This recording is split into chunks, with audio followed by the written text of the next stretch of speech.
இன்றைய நாளுக்கான 5வது ப்ரோமோ ரிலீஸ் பண்ணியிருக்காங்க. இந்த ப்ரோமோவில் என்ன நடந்துகிட்டு இருக்கு அப்படின்னு பார்த்தீங்கன்னா, விஜய் சேதுபதி அவர்கள் இந்த போன வாரம் கேப்டனாக இருந்துகிட்டு இருந்தார் இல்லையா, ஆர்மி ஆஃபீஸர் பிரவீன் ராஜ் அவர் பயங்கரமாக இந்த பிக் பாஸ் ஃபீட்டை நான் என்ன பண்ண போகிறேன்னா, அப்படி ராணுவ கட்டுப்பாட்டோட ராணுவ கேம்ப் மாதிரி நடத்த போகிறேன் அப்படின்னு சொல்லிட்டு அவர் அந்த பதவியை ஏற்று அவர் செயல்பட்டு இருந்தார்.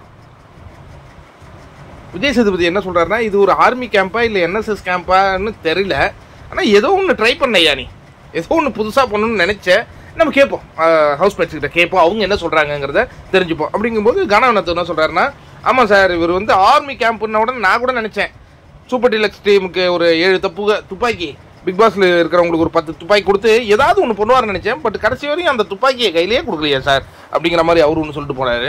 அடுத்தது எழுந்திருக்கிறாருங்க திவாகர். அவர் என்ன சொல்கிறாருன்னா, சார் இவர் பயங்கர ஃபேவரட்டிசம் பார்த்தார் சார்.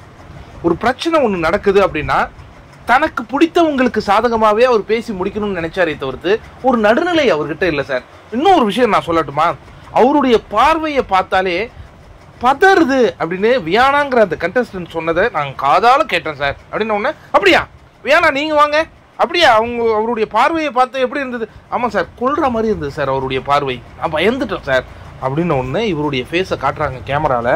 அப்படின்னு நொந்து போய் உட்காந்துருக்கான் மனுஷன். டே, நானே ஒரு காமெடி பீஸுடா, என்னுடைய பார்வையில் சாவுற அளவுக்கு இருக்கு அப்படின்னு விஜய் சேதுபதி முன்னாடி பேசிக்கிட்டு இருக்கீங்களே. டே, என்னடா நடக்குது? நான் ஒரு பேச்சுக்கு தான் சொன்னேன், நான் ஒரு ராணுவ கேம்ப் நடத்த போறேன்னு. எங்கேயாவது நடத்தினா ஒவ்வொரு நாளும் காலையில் எழுந்த உடனே எனக்குன்னு பிரச்சனையை உருவாக்கிக்கிட்டு என்ன அலற விட்டுக்கிட்டு இருந்தது நீங்கள்.